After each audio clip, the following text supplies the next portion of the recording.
તે ઘરે ઘરે જઈને 10-10 રૂપિયા માગે, પછી રાત્રે એનો એ માણસ 92 લાખ માળવાનો રાજા બન્યો હોય. માગ કે માગે આપું, બોલ શું આપું? તો કે 92 લાખ માળવા આપી દીધા તને.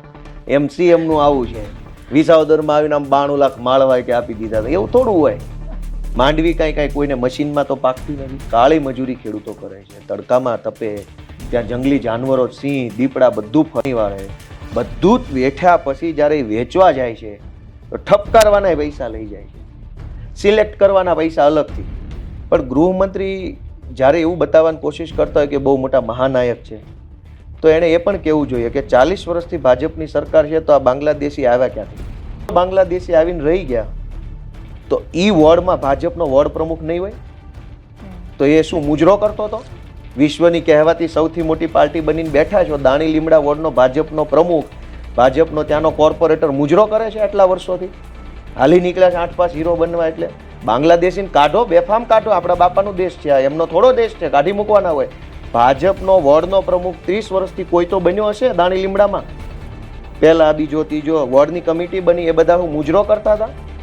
સરકારને એ લોકો કેટલી નમાલી સમજતા છે કે આ ભાજપ વાળાથી કાંઈ નહીં ઉખડી જાય. પણ એમણે ઉખાડ્યું ને પછી. અરે તો 40 વર્ષ થઈ ગયા, 40 વર્ષ સુધી શું ઉખાડ્યું? તો એવું નહીં, એટલે હવે એને સારી રીતે જોવાનું કે રીતે જોવાનું કે હીરો બનવા નીકળ્યા છે?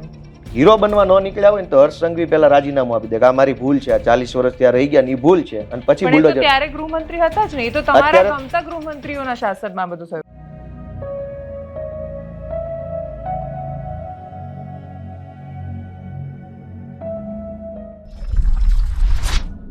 નમસ્કાર. અત્યારે તો સ્ક્રીન પર તમે વિસાવદરના જાહેર થયેલા એકમાત્ર ઉમેદવાર ગોપાલ ઇટાલિયાને જોઈ રહ્યા છો. ગોપાલભાઈ, આપનું ખૂબ સ્વાગત છે. તમે રાહમાં હશો, પ્રતીક્ષામાં હશો, ચૂંટણીની જાહેરાતની પત્રકાર પરિષદમાં સામેવાળા ઉમેદવારમાં. એવું લાગે છે કે થોડું વહેલું થયું છે આ વખતે જાહેરાત થવામાં, કે તમને એવું લાગે છે કે બધું પ્રોપર સ્ટ્રેટેજી પ્રમાણે જઈ રહ્યું છે? ના, બરાબર છે બધું. કેમ કે હું એ વિસ્તાર માટે જરાક નવો વ્યક્તિ છું. ઓકે. એટલે અમારું આયોજન એવું હતું કે ભાઈ વહેલા જઈએ તો બધા જ ગામડા જોવાઈ જાય. ગામ ક્યાં આવ્યું એ તો ખબર હોવી જોઈએ ને, કઈ ડાયરેક્શનમાં છે. ગામના લોકો જોવાઈ જાય, ગામમાં અમારા આમ આદમી પાર્ટીના કાર્યકરો અને સમર્થકો કોણ છે એને પણ મળાઈ જાય. ગામના પ્રશ્નો અમારે સાંભળવા હતા ખાસ કરીને, કેમ કે કોઈ વિસ્તારમાં જઈએ છીએ તો આપણને ખબર તો હોવી જોઈએ ને કે આ વિસ્તારનો સામૂહિક પ્રશ્ન શું છે, ગામદીઠ પ્રશ્ન શું છે, જ્ઞાતિ આધારિત પ્રશ્ન શું છે. તો એ બધું જાણવા માટે ઘણો પુષ્કળ સમય જોઈએ. તો અમે જે નિર્ણય લીધો એ ખરેખર સારો રહ્યો એટલું નહીં, બહુ સફળ રહ્યો છે. કેમ કે અત્યાર સુધીમાં મેં જ્યારે હું અહીંયા બોલું છું ત્યારે હું પર્સનલી 100 ગામડાઓમાં મિટિંગ કરી આવ્યો છું. 100 100 ગામમાં પૂરતો સમય લીધો છે. ક્યાંય કોઈ ઉતાવળ નહીં, કોઈ મતલબ ભાગાભાગી નહીં. શાંતિથી એમણે એમની વાત કરી, શાંતિથી મેં મારી વાત કરી. માત્ર મિટિંગ કરવા પૂરતી વાત નહીં, ગામના સામાજિક રાજકીય આગેવાનો હોય, કોઈ ભાજપના, કોંગ્રેસના, કોઈ ગૌશાળાના, કોઈ મંડળના, તો એમને મળવાનું થયું, એમના ઘરે ચા પાણી કરવાનું થયું. તો કુલ મળીને ગામને પૂરો સમય હું આપી શક્યો, જેથી કરીને ગામ મને ઓળખી શકે, મને નજીકથી 1 કલાક પોતાની બાજુમાં જોઈ લે તો એને આઈડિયા આવે કે આ વ્યક્તિત્વનો, વ્યવહારનો, વાણીનો કેવો માણસ છે. હું ગામને ઓળખું. તો કુલ મળીને આ નિર્ણય બહુ સારો રહ્યો છે, બહુ સફળ રહ્યો છે, અને એનું પરિણામ મતગણતરીમાં દેખાશે. અને ઉત્સાહ જળવાયેલો છે કાર્યકર્તાઓમાં, કેમ કે જે પહેલા દિવસે ખૂબ આક્રમક જોયા અમે કાર્યકર્તાઓને, એ હજી એ જ ફોર્મમાં છે? વધારે ફોર્મમાં છે. ચૂંટણીની નજીક જતા જાય છે ને, તે દિવસે તો માત્ર જાહેરાત હતી, હવે તો ચૂંટણી આમ સામી દેખાવા લાગે છે, એટલે વધારે ઉત્સાહ વધતો જાય છે કાર્યકર્તાઓનો. અને તમને કેમ એવો ભરોસો છે કે કોઈ પણ હિસાબે આ વખતે તો ચૂંટણી જાહેર કરવી જ પડશે? કેમ કે આપણે આની પહેલા, મને યાદ છે લોકસભા પહેલા જ્યારે ચૂંટણી આવું લાગતી હતી કે બાકીની પેટા ચૂંટણી સાથે જ વિસાવદર જાહેર થશે, ત્યારે તમે ખૂબ આત્મવિશ્વાસ સાથે કહ્યું હતું કે ચૂંટણી ભારતીય જનતા પાર્ટી જાહેર નથી થવા દેતી, એટલા માટે જાહેર નથી થઈ રહી, અને બાકી થઈ શકે છે. હા, ઇલેક્શન છે કડીની સાથે સાથે ખેંચાઈ ગયા. એ તો એ વખતે તો હાઈકોર્ટમાં પિટિશન પેન્ડિંગ હતી, એટલે પિટિશન કરનાર વ્યક્તિ ભાજપના માણસ હતા. ભાજપ ધારે તો 1 મિનિટમાં ઊભા અરજી ખેંચાઈ શકે એમ હતી, પણ ભાજપે ખેંચાવી નહીં, ચૂંટણી ટલ્લે ચડાવી. જે દિવસે ભાજપે ઈચ્છ્યું, ભાજપે નક્કી કર્યું કે હવે ખેંચી લેવી, તો બીજા દિવસે ખેંચાઈ ગઈ. તો હું તે દિવસે જ્યારે અહીંયા આવીને બોલતો હતો ત્યારે મને ખબર હતી કે આ પિટિશન ભાજપે જાતે કરીને એમ કે ટલ્લે ચડાવવા માટે ખેંચતા નથી, એને ખેંચી લીધી. તો ચૂંટણી આવશે મોસ્ટ પ્રોબેબલી 10 તારીખ પહેલા જાહેર થઈ જશે, 10 મે પહેલા. કેમ કે ચૂંટણી કરતા પહેલા ચૂંટણી પંચ જે પ્રોસેસ કરતું હોય, કેમ કે મેં સરકારી નોકરી કરી છે, તો ચૂંટણી જાહેર થાય એની પહેલા મતદાર યાદીની સુધારણા યાદી બને, ચૂંટણી જાહેર થાય એના પહેલા એક્વિઝિશન થાય, ગાડીઓનું વગેરેનું એક્વિઝિશનની પ્રોસેસ ચાલુ થાય, સ્ટાફની પ્રોસેસ ચાલુ થાય, કેમ કે સરકાર પાસે એટલો સ્ટાફ ન હોય એટલે બેંક પાસેથી મગાવે, Yes. BSNL પાસેથી, રેલવે પાસેથી, બધેથી મગાવે. તો એનું પણ પ્રોસેસ ચાલુ થઈ ગઈ છે. આરઓ જે છે ત્યાંના આરઓ એણે ઓફિશિયલ ઓર્ડર આપી દીધા છે બધી અલગ અલગ સરકારી શાખાઓને કે તમારે ત્યાંથી લિસ્ટ મોકલો સ્ટાફનો. તો એક ચૂંટણી કરવા માટે જે જે પ્રક્રિયા કરવાની થતી હોય એ બધી જ પ્રક્રિયા ચાલુ છે અથવા અડધે પહોંચી ચૂકી છે. તો હવે કઈ ચૂંટણી નહીં આવવાનું બીજું કોઈ કારણ નથી, પણ હા, હવે ભાજપવાળા ઈચ્છે તો ગમે ત્યાંથી રોકી શકે. એ તો એટલી નિમ્ન માનસિકતાના તો ખરા જ. વિસાવદરની જનતાનું માનસ શું કહી રહ્યું છે? એટલા માટે તમે જઈ રહ્યા છો, એટલે જીત હારના સંદર્ભે હું નથી કહેતી, પણ એ ક્ષેત્રની જનતા બહુ કમનસીબ રહી. એણે જેના પર ભરોસો કર્યો બધા દગો આપીને જતા રહ્યા. આમ આદમી પાર્ટી એ વાતનો ભરોસો અથવા પ્રચાર કરતી રહી જે તે સમયે કે તમે કોંગ્રેસને વોટ આપો છો તો એ વોટ અલ્ટિમેટલી ભાજપમાં જાય છે ને એટલે તમે અમને પસંદ કરો. વિસાવદરે તમારી એ વાત પર ભરોસો કર્યો, પસંદ કર્યા તમારા ઉમેદવારને, એ ભાજપમાં ગયા ને જીતતાની સાથે આશીર્વાદ લેવા માટે CR પાટીલના ગયા હતા. એટલે એ ફૂટેલા હતા એ સાબિત થયું. તો તમારા પર કેમ ભરોસો કરશે? જનતાનું માનસ તૈયાર છે એ ફરી એકવાર એક ઝટકો લેવા માટે? નહીં, આ ચૂંટણીમાં મારી ઉમેદવારી જાહેર કરતા પહેલા મલ્ટી લેવલ પ્રોગ્રામ થયા. એક તો અમારા મનોજભાઈ સોરઠિયા ગામડે ગામડે ગયા અને જિલ્લા પંચાયતના ગામ વાઇઝ મિટિંગો કરી. એમાં પાર્ટીના કાર્યકર્તાઓ, શુભચિંતકો અને ગામના આગેવાનો આવ્યા હતા. એ બધાને પૂછવામાં આવ્યું કે ભાઈ હવે ભવિષ્યમાં ચૂંટણી થાય ત્યારે આપણે શું કરવું જોઈએ. તો લગભગ જે ગામડામાં મિટિંગ થઈ, મોટી સંખ્યા ધરાવતા ગામમાં, એ બધાએ કીધું કે ગોપાલ ઇટાલિયા ઊભો રહે તો જ અમને મત આપવા માટે ઈચ્છા છે અથવા ભરોસો છે, અધરવાઇઝ અમે ભાજપમાં જતા રહીશું. એવું સ્પષ્ટ વાત તે દિવસે કરેલી જ્યારે ઉમેદવાર નહોતો. બધાએ કીધું કે ભાઈ હવે ગેરંટી વાળો માણસ જોશે. હવે ગેરંટી આમાં બોલીને હોય નહીં, માણસનું વ્યક્તિત્વ જ માણસની ગેરંટી છે. ચારિત્ર જે છે, રાજનીતિનું કેરેક્ટર શું છે કે ગોપાલ ઇટાલિયા પક્ષ પલટો નહીં કરે, એ આજ હજારો લોકોનો ભરોસો છે. કેમ કે મેં અનેક સંઘર્ષો જીરવી લીધા છે, અનેક યાતનાઓ સહન કરી છે. હું ચૂંટણીની હાર પચાવી ગયેલો માણસ છું, એ પછીની બ્લેમ ગેમ પચાવી ગયો. તો લોકોએ જ્યારે સામે ચાલીને કીધું, એક ગામમાં નહીં અનેક ગામમાં, મનોજભાઈ લગભગ 8 દિવસ એ વિસ્તારમાં સભાઓ લીધી, રોજની 2-3 સભા. તો લોકોએ જે કીધું એ અમે કર્યું છે, એટલે લોકોને ભરોસો છે. અને અત્યાર સુધીમાં હું 100 ગામડામાં જઈ આવ્યો. તો 100 ગામમાં મારી મિટિંગમાં જે કાંઈ લોકો આવ્યા હતા, મિટિંગ પૂરી થયા પછી લોકોએ પોતે સ્વયંભૂ એમ કીધું કે અમારા ગામમાં આ છેલ્લા 20 વર્ષમાં આટલા લોકો કોઈની મિટિંગમાં પહેલી વાર આવ્યા, એટલા તો ભૂપતભાઈ વખતે નહોતા આવ્યા. ભાજપમાં તો આવવાનો સવાલ જ નથી, કોંગ્રેસની મિટિંગો થતી નથી. લોકો સ્વયંભૂ એમ કહી રહ્યા છે કે ભાઈ આટલું માણસો આવી ગયું એટલે અમને આશ્ચર્ય થાય છે કે અમારા ગામમાં 100 લોકો રામજી મંદિરે બેઠા છે. તો લોકો ખૂબ બહોળી સંખ્યામાં બહાર આવે છે, કેમ કે એમને ભરોસો બે વાતનો છે. એક વાત એ ભરોસો છે એમને કે આ ગોપાલ ઇટાલિયા જે પાર્ટીમાંથી આવે છે એ પાર્ટીમાં રહેશે, ટકશે અને કામ કરશે. બીજો ભરોસો એ છે, સૌને મોઢે કહે છે, મને કંઈ હું મારા વખાણ કરું એવું નથી, કે આ લાયક માણસ છે અને આ વકીલ છે, આ બોલી શકે એમ છે, અવાજ ઉઠાવી શકે એવો માણસ છે. અને એટલે આ માણસ ત્યાં હશે તો ઘણો બધો પ્રભાવ ઊભો કરશે સરકાર ઉપર અને અસર કરશે. તો એ બંને વાત લોકોના દિલ સુધી પહોંચી ગયેલી વાત છે કે આ ભાગવાનો નથી, આ ટકી જવાનો છે અને આ ધારાસભ્ય બનવા માટે કેપેબલ માણસ છે. આ લોકોનો પોતાનો અવાજ છે. હા, લોકો જનરલ ઓપિનિયન છે બધી જ્ઞાતિમાંથી. ઓકે, બે દ્રષ્ટિકોણ છે કોંગ્રેસનું ગઠબંધન ન થયું એ જોવાના.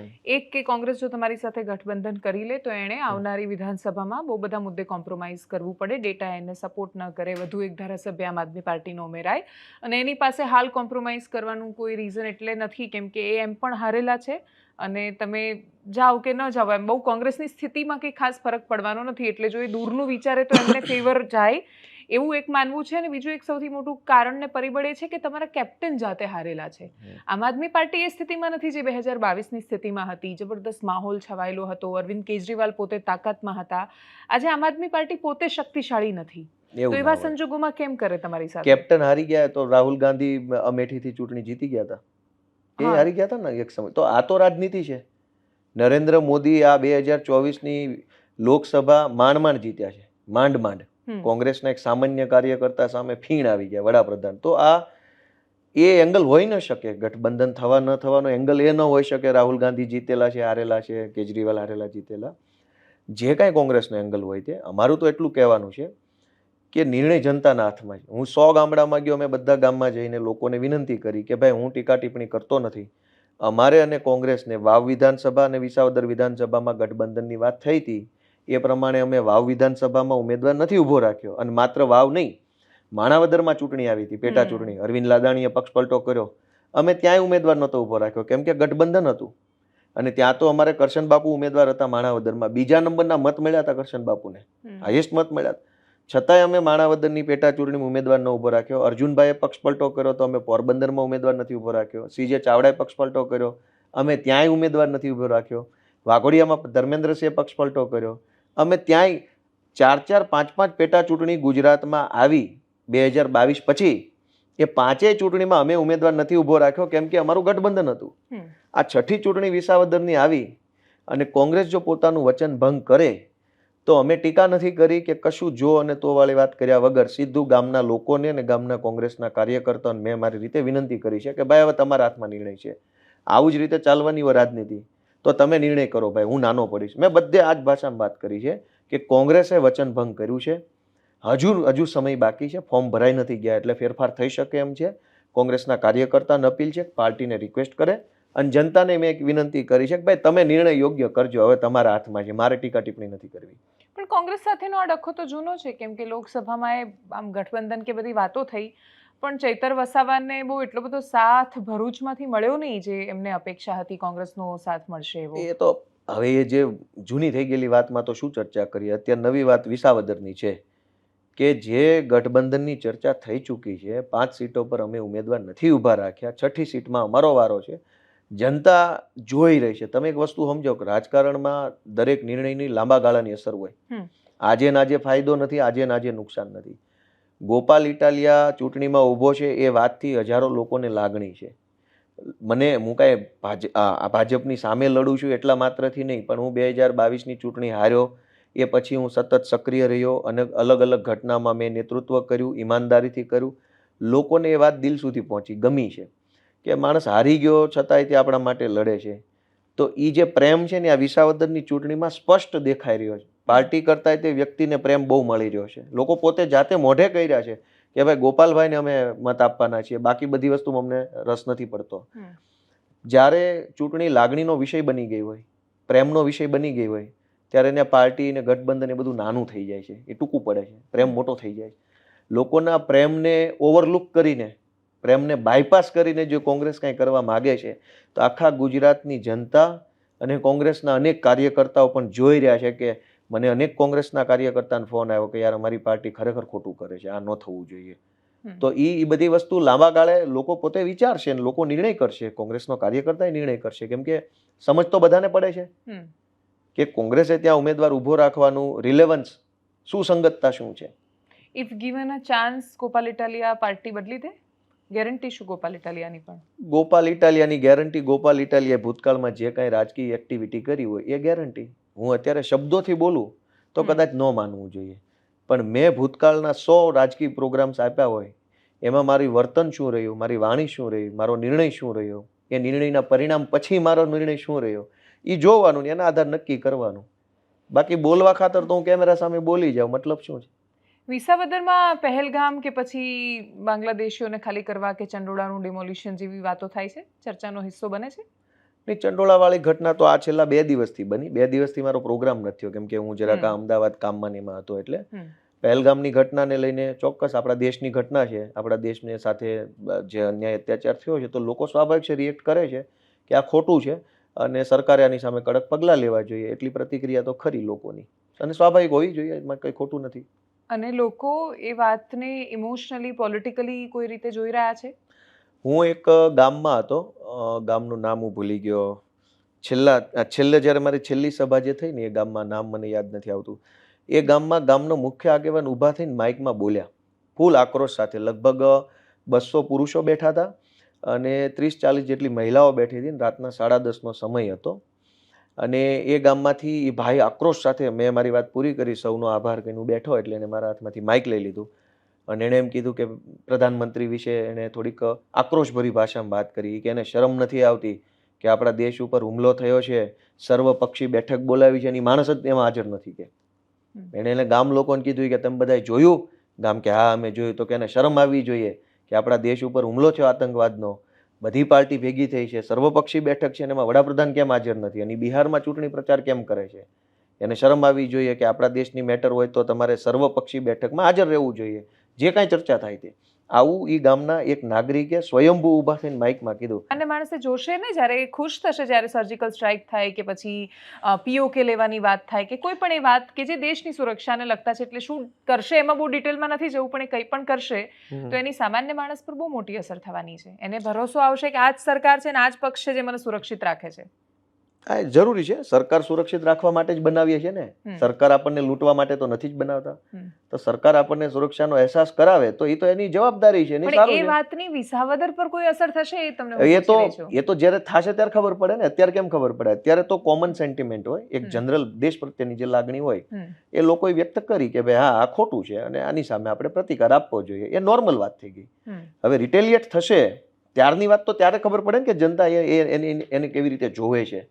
રિટેલિએટ કરવું જોઈએ એવી તો બધાની કોમન લાગણી છે, એમાં તો કોઈ માણસ બાકાત નથી. એ ખેડૂતો હોય, હું, આપણા સૌની લાગણી શું છે કે ભાઈ મારો ને, તમે રોજ મારી જાય છે તમે મારો, ક્યાં કોઈ ના પાડે છે? તો એ સેન્ટિમેન્ટ એ વખતે ખબર પડશે. હાલ પૂરતી જનરલ લાગણી જે ભારત પ્રત્યે હોય, ભારતની સેના પ્રત્યે હોય, એ બધાની છે. અને તમારો મુદ્દો શું છે ચૂંટણીમાં? કેમ કે એટલા માટે જનરલ, કેમ કે વિસાવદરના મુદ્દા ઓલમોસ્ટ લોકોને ખબર છે. ખેડૂત ત્યાં સૌથી મોટો મુદ્દો છે, એમની ખૂબ બધી સમસ્યાઓ છે. જે સ્થળાંતર થવાનું હતું એ થઈ ગયું, જ્યાં છે નાના ખેડૂતો છે. પણ આટલા વર્ષોથી આ જ મુદ્દો છે. એટલે હર્ષદ રીબડિયા પાઘડી પહેરીને, મને યાદ છે ટીવી ચેનલની ડિબેટમાં આવતા અને ખૂબ આક્રમકતાથી બોલતા, આમ હળબળ લઈને આવતા, એ બધું અમે જોઈ લીધું છે. મુદ્દાઓ ત્યાંના ત્યાં છે. સોલ્યુશન લોંગ ટર્મ હોય. અત્યારે હું પેટા ચૂંટણીનો 1.5 વર્ષ પૂરતો ઉમેદવાર છું, એટલે હું એમ કહી દઉં કે હું 1.5 વર્ષમાં ક્રાંતિ કરી નાખીશ તો એ વાહિયાત વાત લાગે.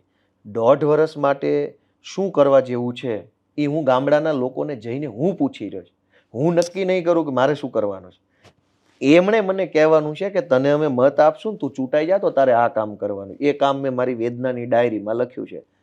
આખા વિસાવદર, ભેસાણ અને જુનાગઢ ગ્રામ્ય પંથકમાં કોઈ એવું ગામ નથી કે હું ત્યાં ગામમાં જાઉં એટલે ગામમાં બધા બેઠા હોય, હું આવી નીચે બેસું શરીરથી પૂછીએ શરૂઆત, હા ભાઈ કંઈ જણાવો, આપણા ગામમાં શું શું જાણવા જેવું છે, સમસ્યા છે, મારું ધ્યાન દોરવા જેવી બાબત કયો.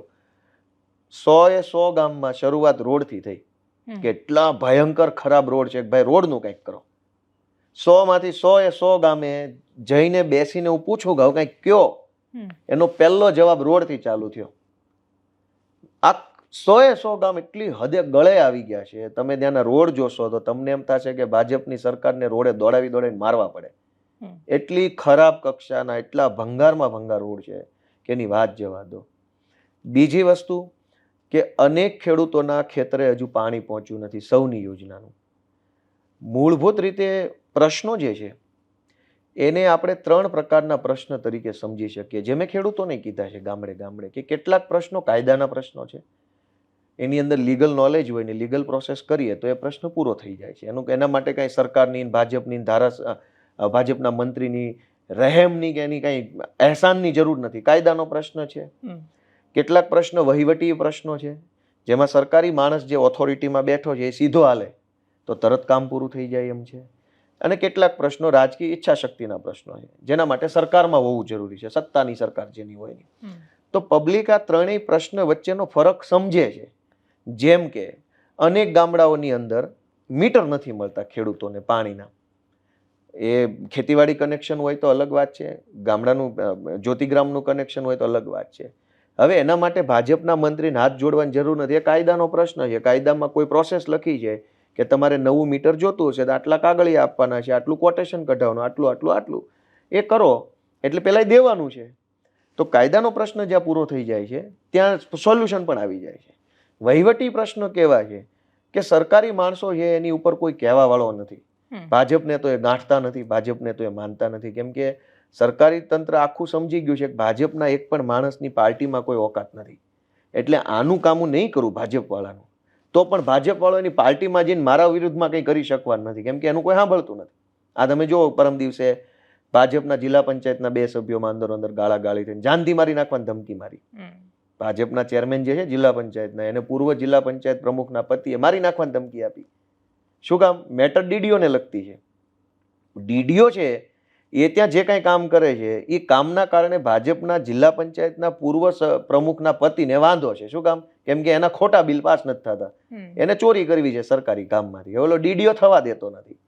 એટલે ડીડીઓ નથી થવા દેતો, પણ ડીડીઓ નું આ જિલ્લા પંચાયતનો પ્રમુખ કઈ બગાડી શકતો નથી, કેમ કે ડીડીઓ ને ખબર છે કે આ તો બાજી મૂળા છે, ભાજપની ટિકિટ પર જીતેલા છે, આની પબ્લિકમાં ક્યાં કઈ વેલ્યુ છે. હવે ડીડીઓ આનું માનતો નથી એટલે આ અંદર ઝઘડા ચાલુ કરે છે.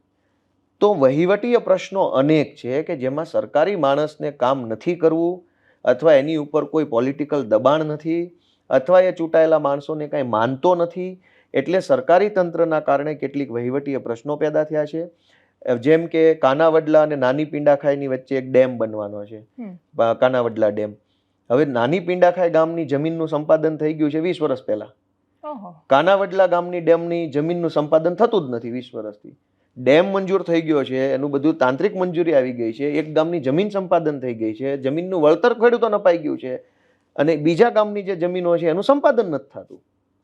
હવે 20 વર્ષથી સંપાદન નથી થતું. એક બાજુ પૈસા અપાઈ ગયા એટલે ખેડૂતોની જમીન સરકારમાં વહી ગઈ છે. ભલે ખેડૂત વાવે છે, કબજો છે, કેમ કે ડેમ બન્યો નથી. ડૂબમાં જે જમીન જાય બીજી જમીન જતી નથી. તો આ પ્રશ્ન બતાવે છે કે સરકારી વહીવટી તંત્રની ઘોર બેદરકારી. આના માટે કઈ ભાજપના મંત્રીના પગ પકડવાની જરૂર નથી, એના એહસાનની જરૂર નથી. સરકારી માણસને કેમ એટલી શરમ કે સંવેદના નથી કે જલ્દીથી ડેમનું કામ પૂરું કરે?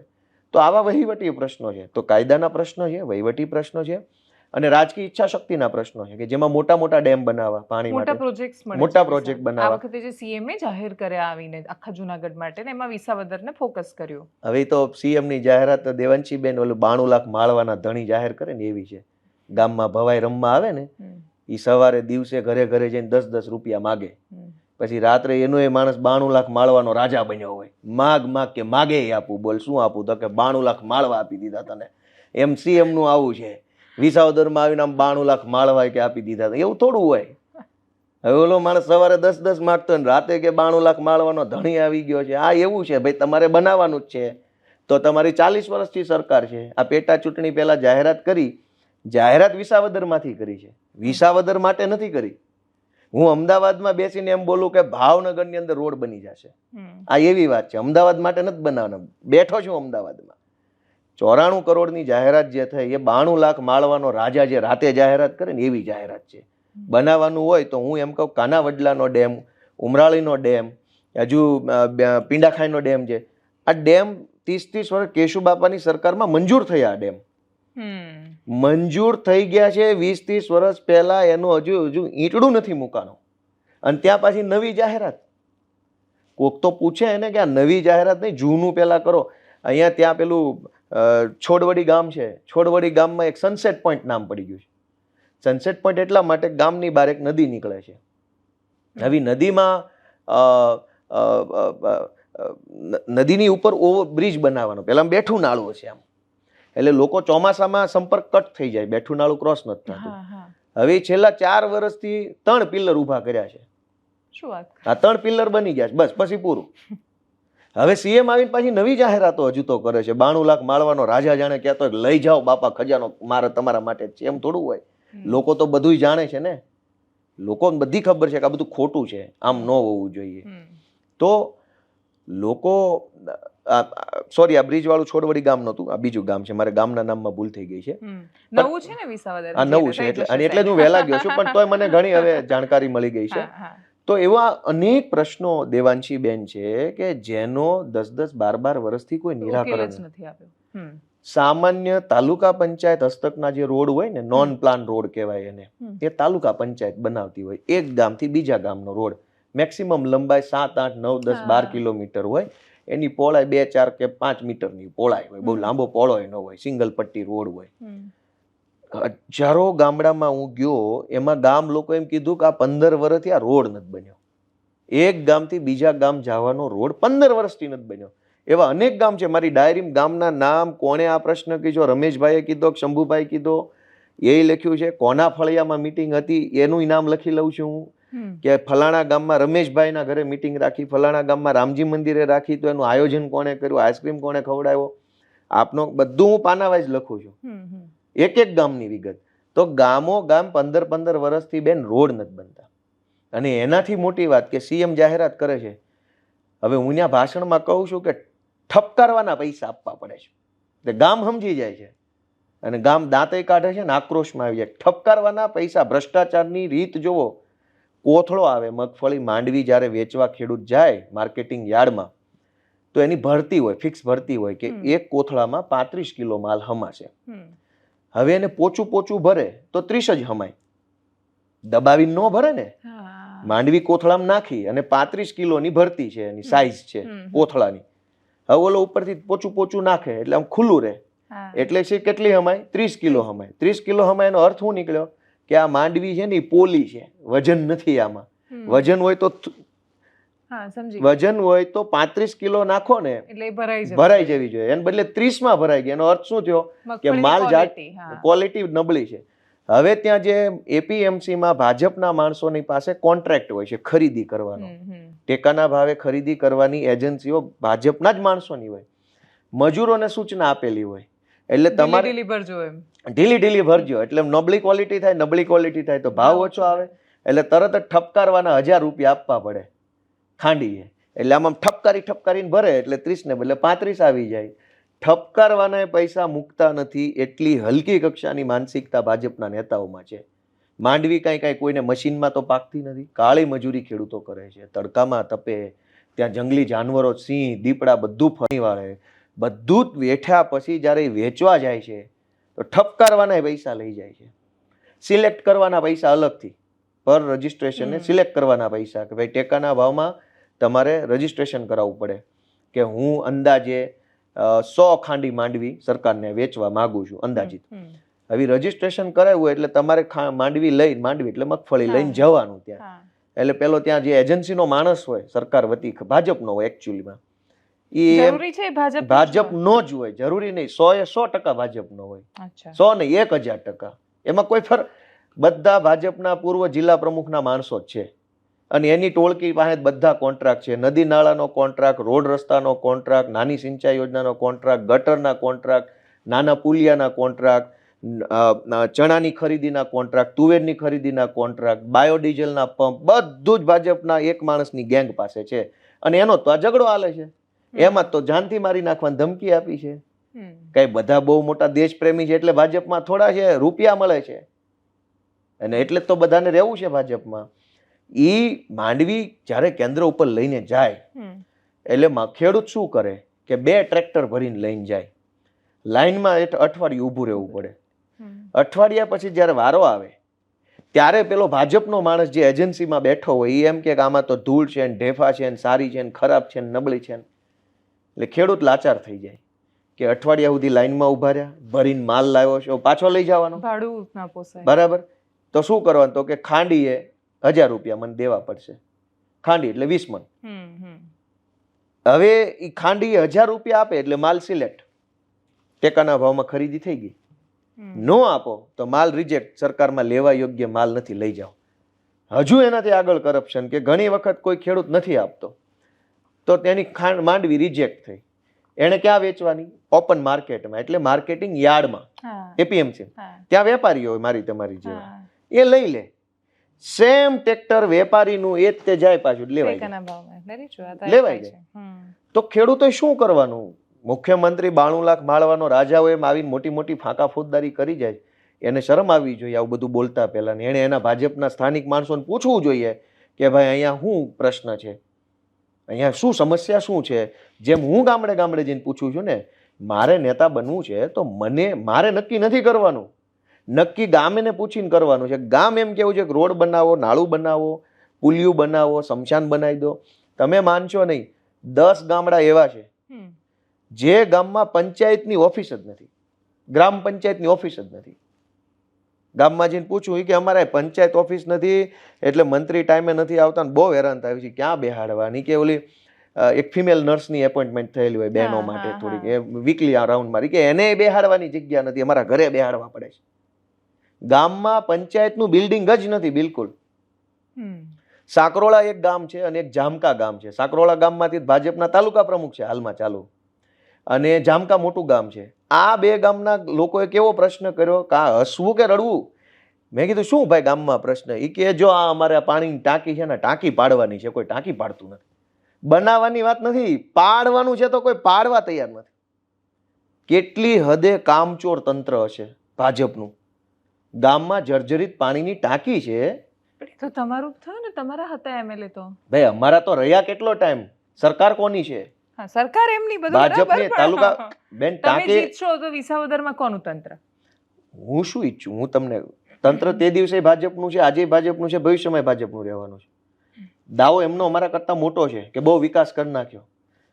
તાલુકા પંચાયત ભાજપ પાસે છે, જિલ્લા પંચાયત ભાજપ પાસે છે, પાણીની ટાંકી ગ્રામ પંચાયતમાં હોય, એટલે ગ્રામ પંચાયતનો પ્રશ્ન છે એ તાલુકા પંચાયતના અંડરનો ગણાય. પાણીની ટાંકી છે એ ધારાસભ્ય નથી બનાવતો, એ ગ્રામ પંચાયત બનાવે છે, સરકારની કોઈ યોજનામાંથી બને છે. જર્જરિત થઈ ગઈ છે એ વાતને 7-8 વર્ષ થઈ ગયા છે. બનાવવાનું કહેતો તો બને એમ જ નથી.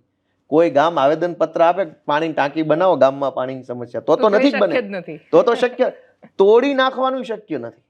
સાકરોડા ગામ અને જામકા ગામ આ નામ સાથે, કેમ કે ડાયરીમાં લખી લખીને ઘણું યાદ રહી ગયું છે. તમે વિચાર કરો કે પાણીની ટાંકી તોડે એવો કોઈ ભાજપનો નેતા નથી, તાલુકા પંચાયતનો સભ્ય નહીં હોય એ ગામમાંથી. ત્યાં સરપંચ મોટા ભાગે, આમ કહેવા માટે સરપંચના પક્ષ ન હોય, પણ વિસાવદરમાં તમે આટલા ગામડામાં ફર્યા, સરપંચો કયા પક્ષ બાજુ, એમનો ઝુકાવ ક્યાં છે? સરપંચોના 2 પક્ષ છે. એક પક્ષ છે ખેડૂત પક્ષ છે કે જે હંમેશા ખેડૂતોની હારે રહે છે. કોઈ પણ પાર્ટી હોય એ એમ કે ભાઈ અમારા ગામમાં ખેડૂતને કઈ તકલીફ ન પડવી જોઈએ, વન વિભાગ તરફથી, વીજળીવાળા તરફથી કે બીજા નાના મોટા કામ બાબતે તકલીફ ન. અને એક કોન્ટ્રાક્ટરોનો પક્ષ છે કે જેમાં રૂપિયા ક્યાં મળે છે, ગટરના કામમાં કેટલા મળે, રોડમાં મારું કમિશન, હું નાળું બને તો આમાં મને કેટલા ટકા મળે, આ ફલાણી યોજના મનરેગા આવે તો એમાં મારા કેટલા. તો 2 પક્ષ છે, ખેડૂત પક્ષ ને કોન્ટ્રાક્ટર પક્ષ. કેમ કે આમ સરપંચનો કોઈ પક્ષ ન હોય એટલે મારે નામ ન લેવાય ભાજપ કોંગ્રેસ, આમાં આમ છે ખેડૂત પક્ષ ને કોન્ટ્રાક્ટર પક્ષ, બરાબર. એટલે ધારાસભ્ય કે જિલ્લા સભ્ય, સાંસદ સભ્યની ગ્રાન્ટ હોય અત્યાર સુધી ત્યાં સિસ્ટમ અમુક ગામડાઓમાં, બધે નહીં, એવી કે ભાઈ ધારાસભ્ય જે હોય ભાજપના કે સાંસદ સભ્ય ભાજપના કે જિલ્લા પંચાયતના ભાજપના સભ્યો, એ અમુક ગામના અમુક એના જે મળેલા સરપંચ હોય એને સેટિંગ કરે, તારા ગામમાં 5 લાખનો રોડ મંજૂર કરું, 1 લાખ મને એડવાન્સમાં મોકલાઈ દેજે. એટલે 1 લાખ પહેલા મળી જાય, પછી 5 લાખની ગ્રાન્ટ મંજૂર થાય, એટલે લાખમાં 4 લાખ વધ્યા. 4 લાખમાંથી પાછું સરપંચે પોતાનું ગોઠવવાનું, આખી બોડીને થોડું થોડું દેવું પડે, સાહેબનો ભાગ અલગ થાય, 3 લાખ રૂપિયા ઓછા થઈ જાય, અને 2 લાખમાંથી પછી થાય એટલું થાય. એટલે કોન્ટ્રાક્ટરોનો પક્ષ છે ને એક ખેડૂતોનો પક્ષ છે, 2 પક્ષો છે ત્યાં. ગામો ગામ આ પરિસ્થિતિ. કતારગામ અને વિસાવદરમાં શું ફરક લાગી રહ્યો છે? વિસાવદરમાં લોકો પોતાના મૂળભૂત પ્રશ્નોને લઈને જાગૃત છે અને સજાગ છે. એને ખબર છે કે ચૂંટણીમાં મારે મત આપવાનો મુદ્દો શું છે. વિસાવદરના તમામ લોકોને ખબર છે. કતારગામમાં એટલું બધું મારે કન્વર્ઝેશન નહોતું થયું, કેમ કે શહેરી વિસ્તાર છે, દરેક લોકો કઈ સભામાં આવે એવું ન બને, આવે તો બોલે એવું ન બને. સોશિયલ મીડિયા વધુ વાપરતા એટલે એપ્રોચ માણસને એવું કે મોબાઈલમાં જોઈ લઈશ બધું, એટલે એ શું કહેવા માંગે છે આપણને ખબર ન પડે. પણ વિસાવદરના દરેક જ્ઞાતિના લગભગ વ્યક્તિને પોતાને ખબર છે કે પોતાનો પ્રશ્ન શું છે, એ બધાને ખબર છે. કોઈ 19-20 વાત સાંભળવા કે સંભળાવવા તૈયાર નથી. મારા પ્રશ્ન ઉપર જ ચર્ચા થવી જોઈએ. પણ માહોલ તો ત્યાંય સરસ બનેલો હતો. આખા સુરતમાં આમ આદમી પાર્ટીએ સરસ માહોલ બનાવ્યો હતો. નહીં, માહોલ તો ઘણી વખત કેવું હોય, સુરતમાં એક બીજો એંગલ પણ છે. સુરત છે એ શહેરી વિસ્તાર છે, દરેક માણસ છે એ નોકરી કરે છે, પોતે પોતાના ધંધાનો માલિક નથી. 100માંથી 80 જણા કોકને ત્યાં જોબ કરે છે, હીરામાં, ટેક્સટાઇલમાં, બીજી ત્રીજી રીતે. તો ઉપરના 4 શેઠિયાઓને ભાજપ દબાવી દે એટલે નીચેની સિસ્ટમ દબાઈ જાય. અને સુરતમાં થયું જ ને, વિધાનસભા 2022ની ચૂંટણી વખતે નરેન્દ્ર મોદી સાહેબ 2 રાત તો સુરત રોકાયા સર્કિટ હાઉસ, અને સુરતના જેટલા બધા કહેવાતા સમાજ સેવકો હતા એ બધાને જેમ ભાવે એમ દબાવ્યા છે. એ શું શબ્દો વાપરે આપણી પાસે નથી આવ્યું, પણ દબાવ્યા બધાને, હીરાવાળાને, ટેક્સટાઇલવાળાને, રિયલ એસ્ટેટના માણસોને, બીજી ત્રીજી રીતે બહુ પૈસાવાળા થઈ ગયા હોય એને બધાને દબાવ્યા. એ સિસ્ટમ કામે લાગી એટલે એને પોતપોતાના બધા જે કાંઈ નોકરી કરતા હોય એને કીધું કે ભાઈ તમારે નોકરી કરવાની હોય તો આ કરવું પડશે. વિસાવદરમાં શું છે, બહુ બધા પોતપોતાના માલિક છે, કોઈના અહેસાન નીચે જીવતા નથી, મહેનત કરીને ખાવાવાળી જનતા છે, સૌ પોતાની જમીનના માલિક છે. જેની પાસે જમીન નથી એ કોઈને ત્યાં ખેતી કરે છે, પણ ત્યાંય તે ખેડૂતે કોઈ પોતાના મજૂરને એમ નથી કે એમ કે ભાઈ તું હું કહું ત્યાં જ મત આપ. લોકો એક બોન્ડિંગથી રહે છે ત્યાં, કેમ કે એ છે ને કો એક્ઝિસ્ટન્સ છે, સાયન્સની ભાષા છે ને, સહ અસ્તિત્વ છે કે ખેડૂતનું ખેતર છે તો એને મજૂરની જરૂર છે, મજૂરને ખેતરની જરૂર છે, માલધારીને ખેડૂતની જરૂર છે અને ખેડૂતને માલધારીની જરૂર છે. તો ત્યાં લોકો વર્ષોથી એટલા બધા સાથે ગૂંથાઈને જીવવા ટેવાયેલા છે કે એના માટે આમ અહીંયા જે શહેરોમાં જે ડિસ્પ્યુટ હોય ને એટલા લાર્જ સ્કેલ ઉપર ડિસ્પ્યુટ નથી કોઈની વચ્ચે, કેમ કે એકાબીજા હારે રોજ એ રીતે રોજ જાગીને તરત ધંધો એકાબીજા હારે છે, એટલે એકાબીજાથી ખટાશ નથી. એટલે બધાને પોતપોતાના કન્સર્ન શું છે રાજનીતિના એ બધાને ખબર છે. હું એ કન્સર્નને એડ્રેસ કરું છું. જે એ માણસના મનમાં પડેલી વાત છે એ હું માઇકમાંથી બોલીને કહું છું કે ભાઈ હું આ વાત ઉપર રાજનીતિમાં આગળ વધી રહ્યો છું. તો લોકોને રિલેટ કરે છે, એ વાત સમજાય છે કે વાત તો તારી સાચી છે. અને 1.5 વર્ષનો સમય છે, સમજો ભાજપ 1.5 વર્ષમાં શું ક્રાંતિ કરી નાખશે? એ 1.5 વર્ષમાં તો કોઈ પણ શું કરશે મને ખબર નથી. નહીં, એમ ન હોય. ભાજપ શું કરશે કોઈ પણ, એટલે અમે ભાજપ તો આપી શકે બહુ બધા પ્રોજેક્ટ, તો અત્યારે આપી દે. મેં એવું જાહેર કર્યું એમની છે, સરકાર છે, મેં એવું જાહેર કર્યું છે, હું તમારી ટીવી પરથી કહી દઉં કે ભાજપ નવી જમીન માપણી જે થઈ છે એ વિસાવદર, ભેસાણ, જુનાગઢ ગ્રામ્ય પૂરતી, એ વિસ્તાર પૂરતી જ નવી જમીન માપણી 100% રદ કરી નાખે. ચૂંટણીની તારીખ જાહેર થાય તે પહેલા ઇકો ઝોન રદ કરી નાખે. ચૂંટણીની તારીખ જાહેર થાય તે પહેલા. નહીં, હું કહું આખા વિસાવદર, ભેસાણ પંથકના તમામ રોડ બનવાનું ચાલુ થઈ જાય ચૂંટણીની તારીખ જાહેર થાય તે પહેલા. જે ગામને સૌની યોજનાનું પાણી નથી મળ્યું ત્યાં સૌની યોજનાના કનેક્શન નખાવાનું ચાલુ થઈ જાય. 10% કામ થાય, 5% થાય, ચૂંટણીની તારીખ જાહેર થાય તે પહેલા ચાલુ થઈ જાય. વિસાવદરમાં જે 100 બેડની હોસ્પિટલ બનાવવાની વાત છે એના પાયા 4-4 ફૂટ બહાર આવી જાય ચૂંટણીની તારીખ જાહેર થાય તે પહેલા. વિસાવદર પંથકની અંદર આ ટેકાના ભાવના ખરીદી કેન્દ્રોમાં જે ભ્રષ્ટાચાર થયો છે એ તમામ ભ્રષ્ટાચારીઓને 10-10 વર્ષની જેલ કરી દેવામાં આવે, તાત્કાલિક ફાસ્ટ ટ્રેક કોર્ટમાં સજા કરાવી દેવામાં, ચૂંટણીની તારીખ જાહેર થાય તે પહેલા. અને છેલ્લી વાત કે વિસાવદર પંથકની સહકારી મંડળીઓમાં ખેડૂતોના નામે કરોડો રૂપિયા ઉઠાવી લઈ અને ખેડૂતોની જમીનો પર ખોટા બોજા પાડ્યા. પૈસા ઉઠાવી ગયા ભાજપના માણસો અને ફસાઈ ગયા ખેડૂત.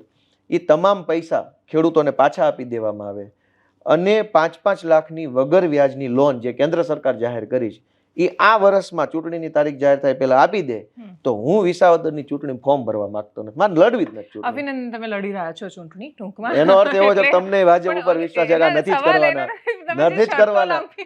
લાંબી ક્યાં સરકાર એની છે. તમે એમ કીધું કે 1.5 વર્ષમાં કોઈ શું કરી લે છે, યા તો 1.5 વર્ષ પૂરતો મને મંત્રીનો પાવર આપે, હું કરી બતાવીશ કેમ થાય. મંત્રી પરથી છેલ્લો પ્રશ્ન તમારા ફેવરિટ મંત્રી વિશે પૂછવો છે. તમે જેમના પર ખૂબ આરોપ લગાવતા હો છો. આપણા છેલ્લા ઇન્ટરવ્યુ પછી તમે ગૃહમંત્રીની કાર્યશૈલી જોઈ, ડિમોલિશન જોયા, ખાસા બધા જે આખા રાજ્યમાં થઈ રહ્યા છે, ચંડોળામાં જે રીતે ડિમોલિશન કર્યું સરકારે, તમારો ઓપિનિયન બદલાયો કે એ જ છે? દેવાંશીબેન, ભારતની અંદર ભારત સિવાયનો કોઈ પણ વ્યક્તિ રહે, બાંગ્લાદેશી રહે કે ગમે એ રહે, તો એનો કોઈ હક નથી. આ દેશમાં માત્ર ભારતનો માણસને જ રહેવાનો હક છે. આ આપણો દેશ છે, બરાબર.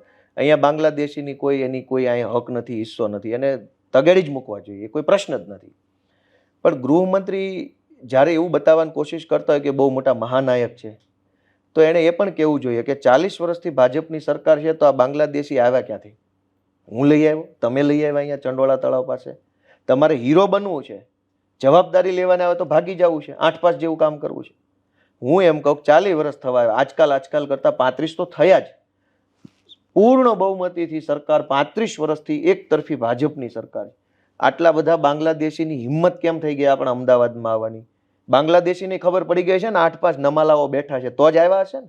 બાંગ્લાદેશ સુધી ખબર પડી ગઈ કે અહીંયા ડફોળો સરકારમાં બેઠા છે, ગમે ત્યાં જઈને ફરો, મકાન બનાવો, ચંડોળા તળાવ બૂરી દો, ચાલશે, કેમ કે 8-5ની ટોળી બેઠી.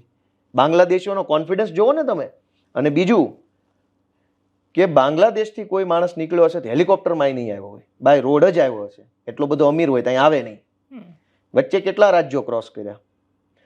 ગુજરાતમાં આવવું હોય તો ઉત્તર પ્રદેશ, રાજસ્થાન કે મધ્યપ્રદેશ, આ 3 રાજ્ય ક્રોસ કરે તો જ અહીંયા આવી શકાય. કેમ કે સાઉથથી નથી આવતા, નોર્થથી આવે છે. નોર્થથી આવશે તો યુપી, મધ્યપ્રદેશ અથવા રાજસ્થાન, આ 3 જ રસ્તા ગુજરાતમાં આવવાના. ત્રણેયમાં લાંબો સમયથી ભાજપની સરકાર છે. એ રાજ્યોની બોર્ડર બાંગ્લાદેશી ક્રોસ કરી ગયો, ગુજરાતની બોર્ડર બાંગ્લાદેશી ક્રોસ કરી ગયો, ગુજરાતની અંદર 7-8 જિલ્લા ક્રોસ કરી ગયો. અમદાવાદ જેવા ગુજરાતના સચિવાલયથી માત્ર સમજો કે 20-25 કિલોમીટર દૂર આપણે સચિવાલય અહીંયા છે, સરકાર જ્યાં આખી બેસે ત્યાંથી 25 કિલોમીટર દૂર બાંગ્લાદેશી આવી ગયો અને હવે સિંઘમ બનવા નીકળ્યા છે ભાજપ વાળા. તો કાં તો એ પોતે બેશરમ છે અને કાં તો જનતાને મૂર્ખ સમજે છે. બાંગ્લાદેશીને કાઢો, એમાં તો કોઈ નાદ ન હોય, ક્યાં આપણા માસીના છોકરા છે. આવ્યા શું કામ અહીંયા? અને તમે બીજું સમજો કે દરેક વિસ્તારમાં પોલીસ સ્ટેશન છે ને, તો ચંડોળા તળાવ કયા વિસ્તારમાં આવ્યું? પીઆઈ ને આટલા વર્ષો સુધી ન ખબર પડી, જેટલા પીઆઈ નોકરી કરીને ગયા એના. તમે દેવાંશીબેન, આપણે જે વિસ્તારમાં રહેતા હોય, હું સુરતના મોટા વરાછામાં રહું છું, તમે કોક વિસ્તારમાં રહો છો, આખા દેશમાં આપણા વિસ્તારમાં નોર્મલી બધું ચાલતું હોય ને તો આપણને ખબર હોય બધું નોર્મલ.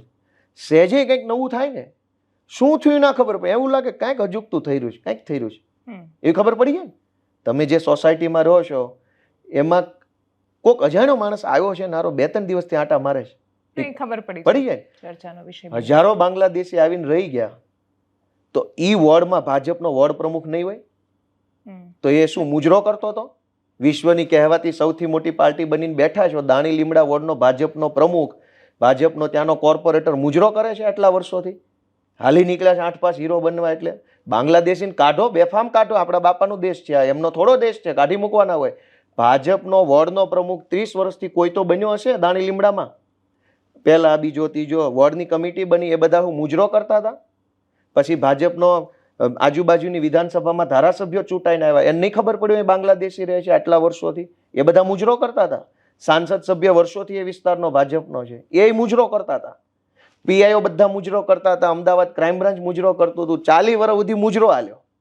હવે અચાનક હર્ષ સંઘવીને ખબર પડી ગઈ કે અહીંયા તો બાંગ્લાદેશી આવી ગયા છે. એટલું બધું મહાન બનવાની હર્ષ સંઘવીએ જરૂર નથી. ભણતર ગણતરમાં ધ્યાન આપે, એડમિશન લઈ લે ટાણે, થોડુંક ભણે તો એને ખબર પડશે. અને બીજી દેવાંશી બેન વાત, આપણે ત્યાં મીડિયાની સૌથી મોટી તકલીફ એ છે કે સરકારના એજન્ડા સાથે મીડિયા જોડાઈ જાય છે. આપણા દેશમાં ફોરેનર્સ એક્ટ બનેલો છે, દુનિયાના તમામ દેશમાં હોય. કોઈ પણ માણસ, વિદેશી માણસ છે, એ જાહેર કરવાની એક સિસ્ટમ બનેલી. હર્ષ સંઘવી 8 પાસ છે, એને ન આવી બધી ખબર હોય, એની પાસે આશાય ન રખાય, પણ પત્રકારો તો ભણેલા છે ને. ધારો કે ગુજરાતમાંથી 1200 બાંગ્લાદેશી પકડાયા, તો એના આધાર કાર્ડ જોઈને પીઆઈ જ નક્કી કરી નાખશે આ બાંગ્લાદેશી છે ક્યાંના છે. એના માટેની પ્રોસેસ છે કે સરકાર છે એ ફરિયાદ કરે, કલેક્ટર એ કમિટીના હેડ હોય છે, ફોરેનર્સ ટ્રિબ્યુનલ બને છે, એ ટ્રિબ્યુનલ દરેક રાજ્યમાં હોય છે, જિલ્લા વાઇઝ પાવર આપેલા છે, એ ટ્રિબ્યુનલમાં કેસ ચાલે ને કલેક્ટર હુકમ કરે કે આટલા વ્યક્તિઓ બાંગ્લાદેશી છે ને આટલા ભારતીય છે.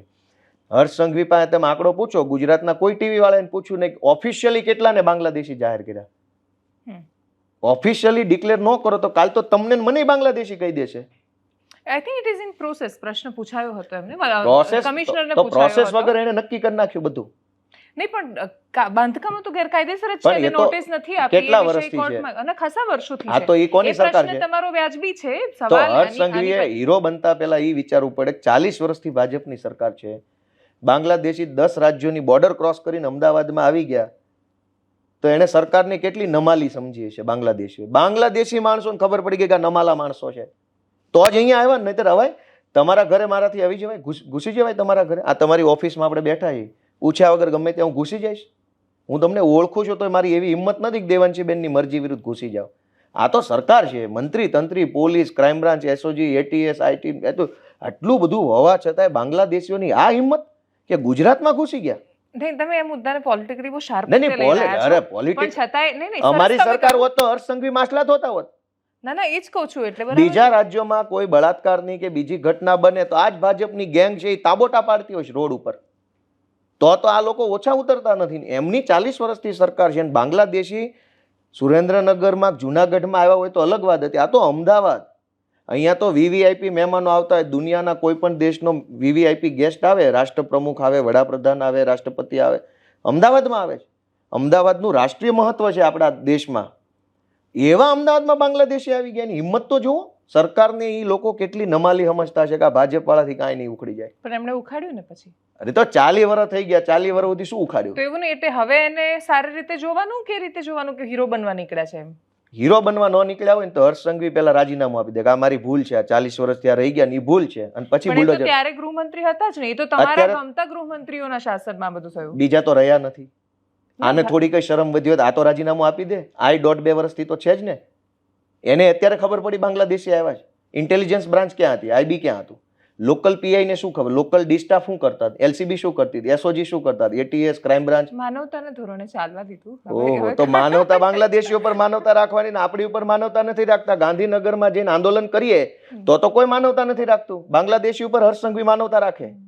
અને આપણા રાજ્યની દીકરીઓ આંદોલન કરે અહીંયા સત્યાગ્રહ છાવણીમાં તો હરસંઘવીની પોલીસ લાઠીઓ મારે છે. એ કેવી માનવતા? આપણા પોતાના છોકરાને મારવાના ને ગામના લાવીને ખોળામાં બેહાડવાના. હું જસ્ટિફાઈ નથી કરતી આટલો સમય રહ્યા એને, પણ હું એમ કહું છું કે એ ડિમોલિશન થયું, તમે એના પક્ષમાં છો કે નહીં? હું પક્ષમાં જ છું, સીધો જ જવાબ, હું પક્ષમાં છું. બાંગ્લાદેશીનો આ દેશ નથી, એને રહેવું જ ન જોઈએ. પણ આપણા રાજ્યની સરકાર કેટલી નમાલી છે કે 40 વર્ષ રહી ગયા. તમે 1 મિનિટ અમેરિકામાં ઇલીગલ રહી બતાવો, કોઈ રહી બતાવો. ગુજરાતીઓ તો સફળ રહ્યા છે એમાં, એવું કરવામાં બધા. પણ ત્યાંની અલગ પ્રક્રિયા છે, કાયદા કાનૂન બહુ સ્ટ્રોંગ છે અને આપણે સ્વીકારવા પડે છે. અને બીજું કે અહીંયાના ભાજપના નેતાઓનું ભાષણ સ્ટ્રોંગ છે, ન્યા કાયદા સ્ટ્રોંગ છે. જેટલું બોલવામાં જેટલા બધા લોટકા થઈને ફરે છે ને, એનાથી અડધું કામ કરતા હોત તો બાંગ્લાદેશી હિંમત છે આપણા ગુજરાતમાં આવતા. અપેક્ષા રાખીએ કે તમે જો વિધાનસભામાં પહોંચો છો વિસાવદરથી ચૂંટાઈને, તો તમે જેટલું આક્રમક ભાષણ આપી રહ્યા છો અથવા જેટલી આક્રમકતાથી ગૃહમંત્રીને બોલી રહ્યા છો, એટલી જ આક્રમકતા એક્ઝિક્યુશનમાં પણ દેખાય તમારા એમએલએ તરીકે. કેમ કે બીજા એમએલએ છે પણ ઓલમોસ્ટ કોઈને પણ જઈને પૂછીએ તો એમને સંતોષ નથી એમના ધારાસભ્ય હોવા પર. એનું કારણ એ છે કે બધાને એવું લાગે છે કે કશું જ કરી નથી શકતા. ઘણા બધા ઈચ્છવા છતાંય નથી કરી શકતા, એટલે બિચારા બહુ જ રડતા હોય છે કે શું કામ બની ગયા એ નથી ખબર પડતી. એટલે આશા રાખીએ કે તમારી સાથે પણ એવું ન થાય. ઈશ્વર સારું કરાવશે, આપણને નિમિત્ત બનાવે. ઈશ્વર નિમિત્ત બનાવે. હું એમ કહી દઉં હું મહાન છું એવું નથી.